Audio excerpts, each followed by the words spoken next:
ultimately, these two gentlemen who claimed they were cousins were actually brothers. They had pulled off the same scheme 10 years earlier for $9 million.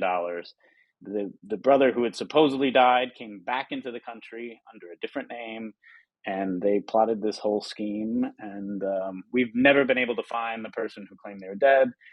The other person spent many years in jail. It was not ultimately ruled to be tied to terrorism.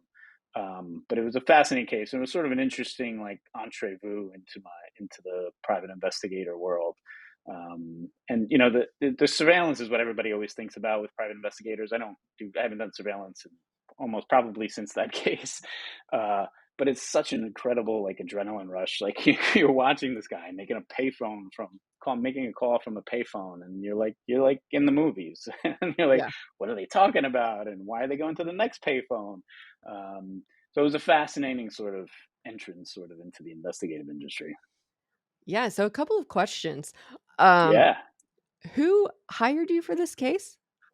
Who were you So the working life for? insurance company. So, Okay. there's a contestable period. There's a 2-year contestable period after you get your life insurance policy.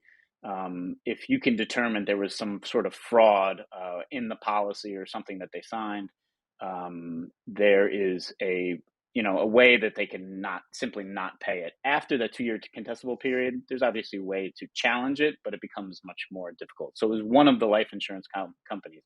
Interestingly, a couple of the policies I don't think were within that contestable period, and they had actually already started paying them out some of the money for some of the other policies.